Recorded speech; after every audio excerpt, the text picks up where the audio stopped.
theorem upon respected elders and my dear students. Hearty welcome to number 3, unit number 4, complex relations. Today we are going to learn another beautiful theorem, that is Chinese remainder theorem.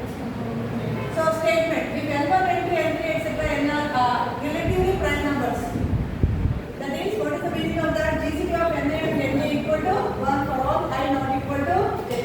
Then the system of linear congruences, we are going to take R linear congruences. Number 1, x is congruent to A1 mod n1, x is congruent to A2 mod n2, and so on. X is congruent to AR mod nr. Or in other words, in a single sentence, we can say that x is congruent to AI mod ni, where I lies between 1 and R. Then this system, these simultaneous solutions, has a unique simultaneous solution. So all these equations together, they are going to have a solution which is going to be one and only one. That is what.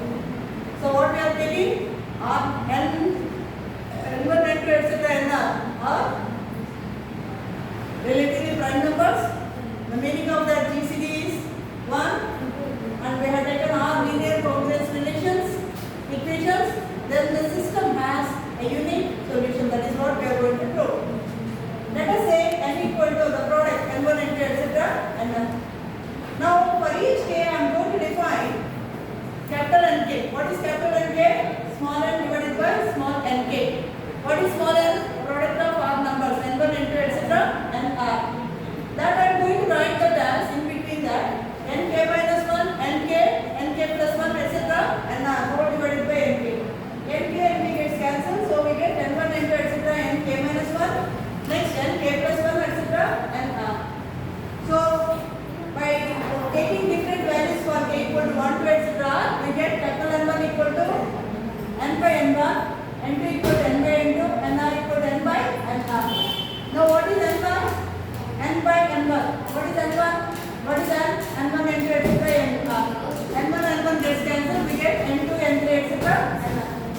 And if you observe, capital N1 and n1 are relatively prime to each other. Similarly, capital N2 and small n2 are relatively prime to each other. Similarly, capital N and small n are relatively prime to each other.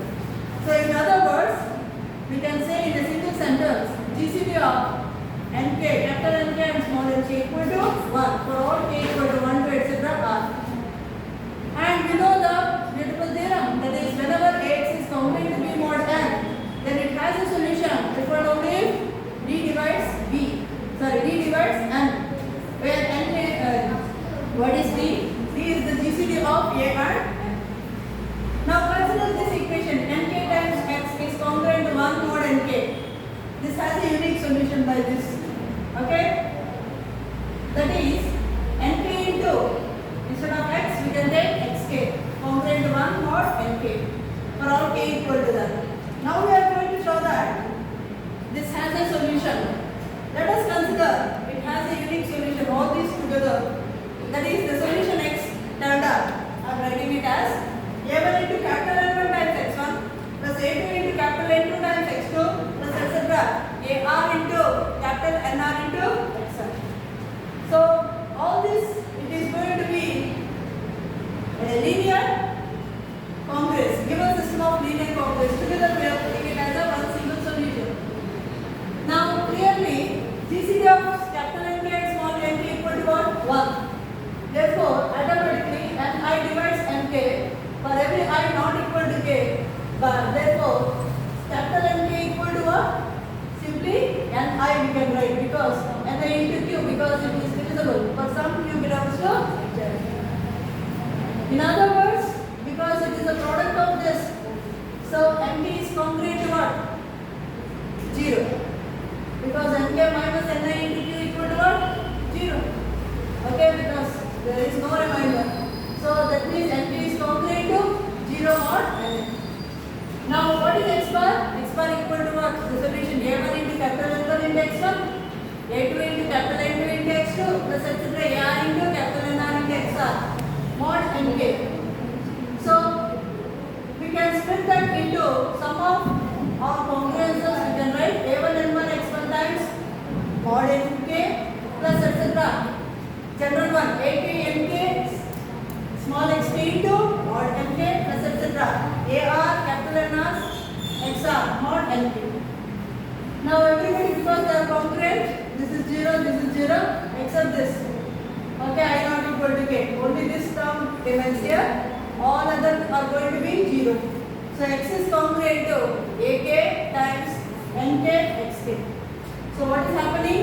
Now x bar is congruent to AK because AK mod NK.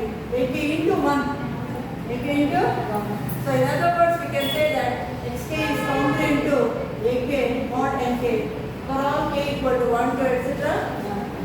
Now we are going to show that this solution is unique. If possible, assume that y bar is another solution for y bar equal to congruent to AK mod NK. By transitive property, x bar is congruent to AK, y bar is also congruent to AK mod NK. That means x bar is congruent to y bar mod NK. In other words, by definition, NK divides x bar minus y bar for all k equal to 1 to etc. n. Now, clearly, automatically, what is n? N is nothing but the product of n1 into etc. and r. So, automatically, n divides this division, this difference. N2 also divides x bar minus y bar. Similarly, n r also divides x bar minus y bar. But what is GCD of NA and NJ? They are relatively prime to each other. So, that is equal to 1 for all I not equal to k. So, we can say that the product also divides x bar minus y bar. In other words, what is the product? That is nothing but n. N divides x bar minus y bar. What is the meaning of that? X bar is congruent to y bar mod n. So these are not different solutions, only they are congruent. Okay, it looks different, but they are one and the same. Hence, the solution is unique. I hope this is clear to one and all. Thank you very much.